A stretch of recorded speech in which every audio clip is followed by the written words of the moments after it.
마태복음 9장 27절부터 38절까지 저와 여러분들이 한 절씩 교독해서 읽도록 하겠습니다.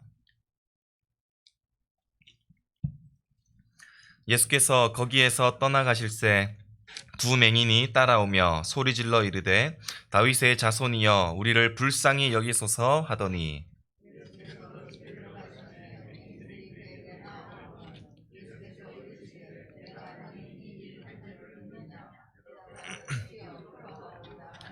이에 예수께서 그들의 눈을 만지시며 이르시되 너희 믿음대로 되라 하시니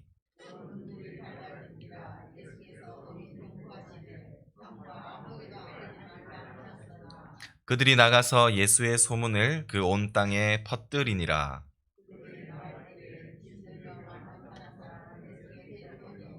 귀신이 쫓겨나고 말 못하는 사람이 말하거늘 무리가 놀랍게 여겨 이르되 이스라엘 가운데서 이런 일을 본 적이 없다 하되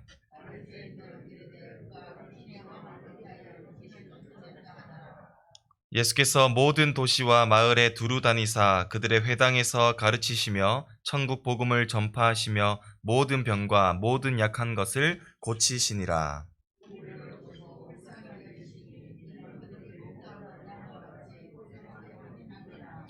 이에 제자들에게 이르시되 추수할 것은 많되 일꾼이 적으니 그러므로 추수하는 주인에게 청하여 추수할 일꾼들을 보내주소서 하라 하시니라. 아멘. 할렐루야.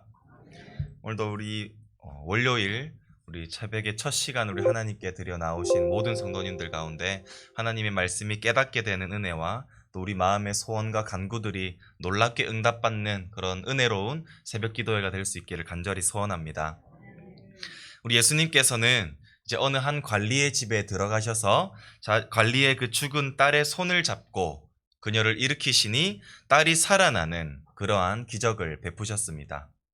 그리고 이 죽은 자를 살린다는 것은 그 당시에 도저히 상식적으로 이해할 수 없는 또한 상식적으로 어긋난 행위였지만 예수님께서는 그 상식을 깨시고 실제로 그 일을 행하셨고 이로 인해 많은 소문들이 온 땅에 퍼져나갔습니다. 이 죽은 소녀를 일으키신 이후에 예수님께서는 그 관리의 집을 떠나서 나올 때에 두 맹인이 다윗의 자손 예수여 우리를 불쌍히 여기소서 하며 예수님의 뒤를 따라오십니다. 여기서 이 두 맹인은 예수님을 현재 다윗의 자손이라고 표현하고 있는데 다윗의 자손이라는 것은 특히 이 마태복음에서 강조되는 칭호로서 바로 이 메시아를 부르는 칭호라고 부를 수가 있습니다. 예수님은 이 다윗의 자손으로서 현재 기적과 치유를 행해 오셨고 또한 궁핍하고 가난한 자들에게 편에 서서 그들을 위로하고 또 그들의 친구가 되어 오셨습니다. 그런 예수님께서 지금 자신들에게도 그러한 동일한 은혜를 베풀어 주셔서 자신의 눈이 뜰 수 있지 않을까 하는 그러한 간절한 마음에서 예수님을 뒤로 따르면서 큰 소리로 예수님을 불렀던 것입니다. 그리고 그들은 자신들을 불쌍히 여겨달라고 말하고 있는데요. 당시에 이 질병과 죄는 관계가 있었다고 생각을 하고 있었습니다. 그래서 자신의 죄로 인해서 이 질병이 나왔다고 생각하고 있었고 또한 당시에 보지 못하는 것은 정말 불편한 질병 중 하나였지만 이 당시에는 또 너무나도 흔한 질병이었습니다. 왜냐하면 이 지역의 팔레스타인은 그 밝은 태양과 또한 지속적인 먼지가 눈에 손상을 주기 때문에 이러한 보지 못하는 사람들이 너무나도 많은 그런 현실 가운데 있었던 상황이었습니다. 이로 인하여서 자신의 삶이 너무나도 또 고통스럽고 불편했고 또한 그 자신의 죄로 인한 그 결과라고 느꼈던 이 맹인들은 자신들을 불쌍히 여겨주셔서 제발 그 상황 가운데에서 죄 사함을 받고 또한 고침을 받게 해달라고 지금 호소하고 있는 것입니다. 그런데 예수님께서는 그들의 그들의 외침에 별다른 반응 없이 그냥 집으로 들어가십니다. 이것은 아마도 예수님께서 베푸시는 그 기적이 대중들에게 알려지는 것을 피하시고자 그랬던 것 같습니다. 왜냐하면 이후에 예수님께서는 이 사실을 알리지 말라고 말씀을 하시기 때문이죠. 그리고 예수님께서는 집에 들어가셔서야 그들에게 반응하시며 이렇게 말씀하십니다. 내가 능히 이 일을 할 줄을 믿느냐?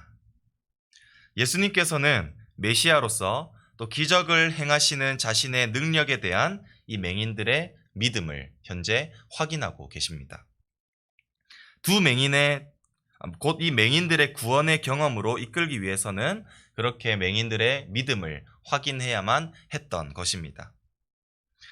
이 두 맹인의 대답은 즉각적이고 확고했습니다. 주여, 그러하오이다. 그들은 이미 예수님을 다윗의 자손으로 확정하고 있었고 또한 다윗의 자손 예수 그리스도를 향한 그 믿음의 깊이와 확실성이 있었기 때문에 바로 예수님의 그 대답에 대해서 즉각적으로 대답할 수 있었다는 것입니다. 그랬을 때 우리 예수님께서 그들의 눈을 만지시며 이렇게 말씀하십니다. 우리 29절을 다 같이 한번 읽어보도록 하겠습니다. 이에 예수께서 그들의 눈을 만지시며 이르시되 너희 믿음대로 되라 하시니. 아멘. 이 믿음대로라는 이 표현은 예수님께서 그들의 믿음에 반응하셨다는 사실입니다. 곧 너희가 믿었으니 너희가 믿음대로 얻을 것이라는 사실이죠. 곧 이 맹인은 예수님께서 자신의 눈을 고쳐줄 것이라는 그 믿음이 있었기 때문에 그들의 믿음대로 눈이 밝아지는 그 치유의 경험이, 치유의 역사가 일어났다는 것입니다. 이것은 이 맹인들의 치유 사건인 이 직전의 사건인 바로 혈루증을 가진 여인을 고치신 방법과 동일합니다. 맹인들이 치유를 바라고 그 일을 예수님께서 능히 하실 수 있다는 그들의 믿음을 통하여서 바로 그들에게 기적이, 예수님의 기적적인 은혜가 나타나게 되었음을 예수님께서는 강조하신 것입니다. 믿음은 바로 하나님께서 주시는 그 은혜에 참여하도록 이끄는 요소가 되기 때문입니다. 하지만 아까 말씀드렸듯이 예수님께서는 눈을 회복시키시고 이 일을 삼가 아무에게도 이르지 말라고 단호하게 경고합니다. 왜냐하면 예수님은 그의 메시아적인 그 신분에 오해를 불러오지 않게 무리들을 자극하는 것을 피하시는 것입니다. 무리들은 오직 예수님의 베푸시는 그 기적만을 현재 열광하고 있거나 그를 메시아적인 이적만을 베푸는 그러한 사람 정도로만 여기는 것을 생각하지 않으셨기 때문입니다. 예수님은 이적을 베푸시기 위해서 온 것이 아니라 바로 죄에서 구원을 가지고 오실 구원자이시기 때문입니다. 그 모든 이적들은 바로 예수님께서 하나님을 알지 못하고 길을 잃은 그 하나님을 알지 못한 자들에게 구원하시기 위한 하나의 이적일 뿐이었던 것이죠. 하지만 이들은 이 예수님의 경고에도 불구하고 이 소식을 온 땅에 퍼뜨리게 됩니다. 물론 이렇게 눈멀었던 자가 시각을 회복했다는 사실은 너무나도 기쁜 일이었기에 그들의 마음이 이해가 됩니다. 그렇기에 그들은 결코 조용히 넘어갈 수 없는 일이었을 것이기 때문입니다. 이 두 맹인이 나간 이후에 이제는 그것을 말할 뿐더러 귀신 들려 말 못하는 사람까지도 예수님께 데려오는 것을 볼 수가 있습니다. 그런데 이것이 예수님의 은혜를 받은 사람들의 특징입니다. 곧 예수님으로부터 은혜를 입은 자들은 자신들만 은혜를 누리지 않습니다. 예수님의 은혜가 필요한 자들에게 예수님을 알리고 예수님을 만날 수 있도록 소개하게 되는 것이죠. 역시나 이 귀신 들려 말하지 못하는 자에게도 예수님께서는 능력과 권능을 베풀어 주심으로써 그 귀신을 쫓아내시고 말 못하는 자가 또 말하게 되는 그러한 이적을 표시하시면서 메시아적인 징표를 나타내어 주셨습니다. 이를 본 무리들은 놀랍게 여기며 지금까지 이스라엘에서 이러한 일을 본 적이 없다고 고백을 합니다.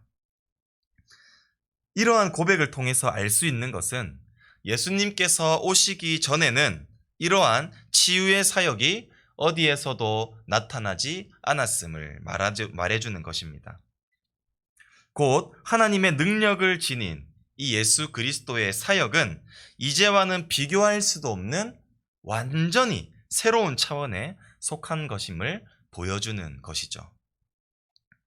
그러나 이 무리의 긍정적인 반응과는 달리 이 바리새인이라는 한 무리는 바로 그가 귀신의 왕을 의지하며 귀신을 쫓아낸다며 예수님을 비난하는 것을 볼 수가 있습니다. 물론 바리새인들도 지금 예수님께서 병을 고치셨다는 그런 능력을 부인하지는 않지만 예수님이 그 능력을 행하는 것이 바로 예수님께서 귀신이 들렸기 때문에 그 귀신의 왕이 예수님에게 능력을 준 것이라고 지금 잘못된 이적을 베풀고 있다는 것을 이 대중들에게 경고하고자 이렇게 말을 하고 있는 것입니다. 이 귀신이 예수님의 능력 앞에서 떠나시는 것은 사탄의 나라가 무너지고 하나님의 나라가 세워지고 있다는 그러한 증거가 되지만 바리새인들은 메시아가 이 땅에 오셨고 또한 그 땅의 나라의 징표들이 일어나는 그 일들을 지금 현재 바리새인들은 깨닫지 못하고 있는 것입니다. 자신을 이렇게 비난하는 무리들이 점차 나타나고 있음에도 불구하고 예수님은 전혀 여의치 않으시고 예수님의 그러한 핵심 사역들을 이끌어 가십니다. 우리 35절을 한번 다 같이 읽어보도록 하겠습니다. 예수께서 모든 도시와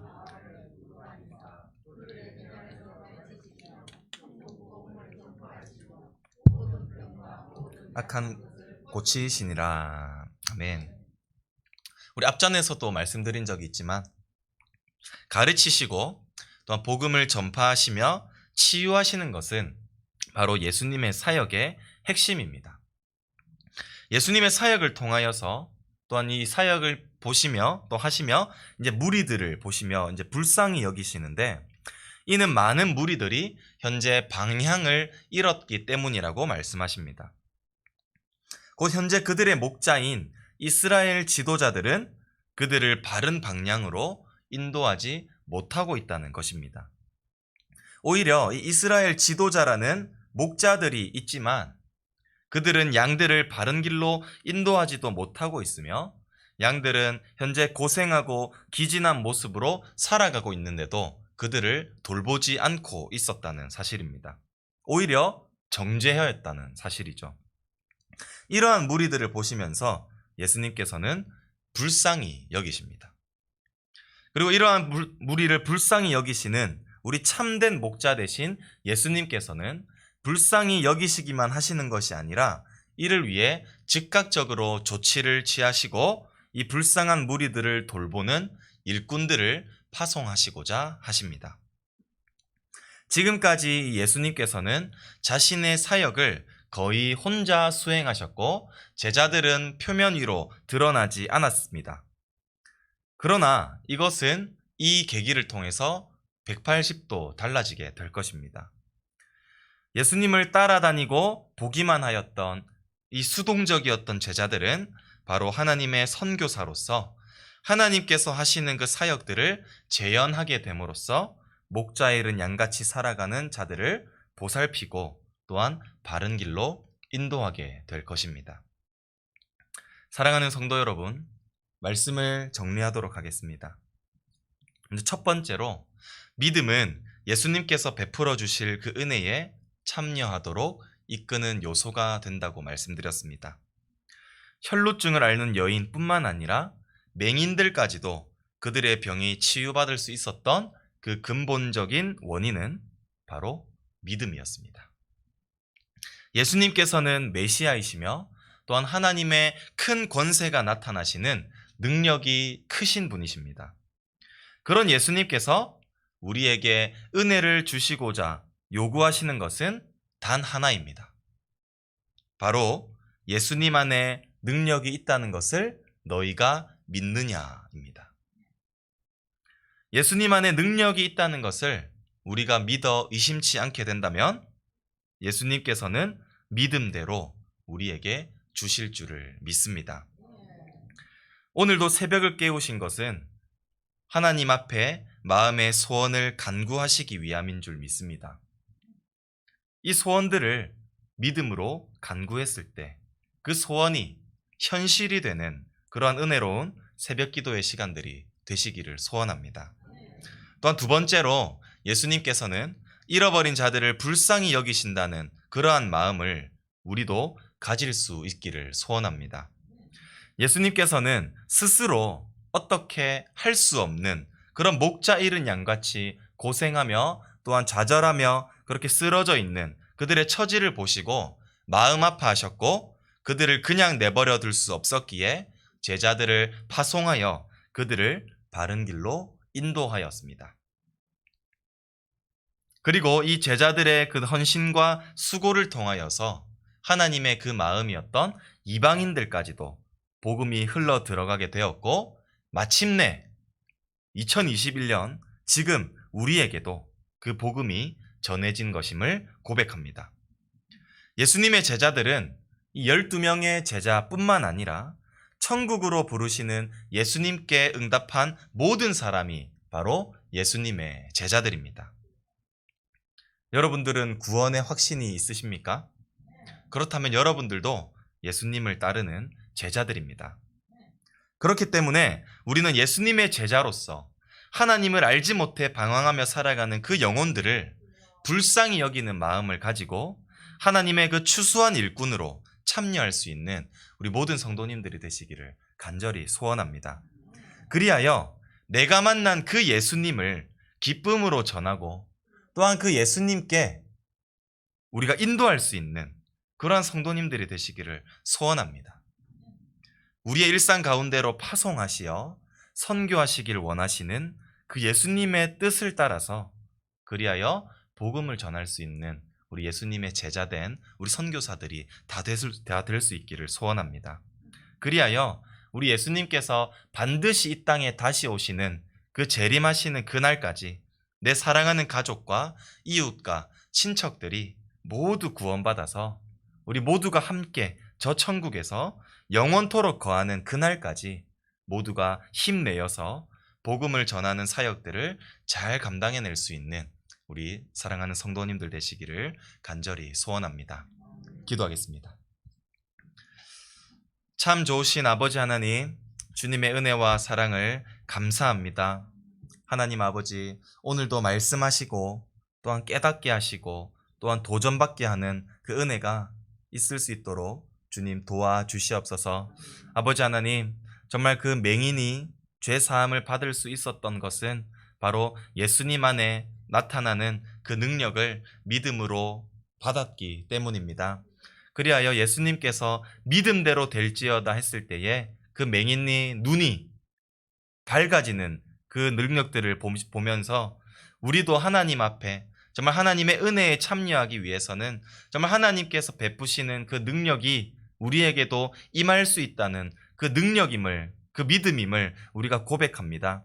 아버지 하나님, 우리가 이 땅 가운데 살아가면서 정말 그 믿음을 가지고 살아가게 하시고 또한 그 믿음을 가지고 하나님 앞에 간구하며 기도하였을 때에 하나님께서 우리의 믿음대로 주시기를 원하시는 그 마음을 우리가 다 얻을 수 있기를 소원합니다. 그리하여 정말 하나님 앞에 기도하는 성도님들이 많아지게 하시고 또 하나님 앞에 예배드리는 성도님들이 많아짐을 통하여서 그 하나님 나라와 그 영광을 위해 모두가 힘써 나아가는 우리 모든 성도님들 될 수 있도록 주님께서 은혜를 베풀어 주시옵소서.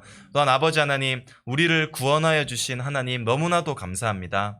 우리는 그렇기 때문에 우리 모두가 예수님의 제자임을 고백합니다. 그리하여 예수님께서 정말 그 무리들을 불쌍히 여기시며 지금도 하나님을 알지 못해 방황하는 그 영혼들을 보시며 지금도 한탄하시며 지금도 그들을 안타깝게 보시는 그 예수님의 마음이 나의 마음이 되길 원하며 우리의 마음이 되길 원합니다. 그리하여 나 혼자 구원받았으니 나 혼자만 그 은혜를 누리는 것이 아니라 그 목자 잃은 양과 같이 이 세상을 배회하며 방황하며 살아가는 그 모든 사람들을 긍휼히 여기는 마음을 통하여 정말 내가 만난 예수 그리스도를, 예수님을 알지 못하고 살아가는 자들에게도 전하며 그들을 예수님께로 인도할 수 있는 우리 모두가 선교사의 사명들을 잘 감당해낼 수 있도록 주님께서 도와주시옵소서. 해외에 나가서 미종족 종족들을 전도하는 것만이 선교가 아님을 고백합니다. 하나님께서 나의 일상 가운데에 우리를 파송하신 선교사로 우리가 생각하며 우리의 일상 가운데, 우리의 삶 가운데, 우리의 밀접한 가운데 우리가 복음을 전할 수 있는, 그리하여 하나님을 알지 못하는 자들을 모두 하나님께로 인도할 수 있는 귀한 선교사 사명 잘 감당할 수 있는 우리 모든 성도님들 될 수 있도록 주님께서 축복하여 주시옵소서. 주님께 감사드리옵고 지금도 살아계시는 우리 구주 예수 그리스도의 이름으로 간절히 기도드립니다. 아멘.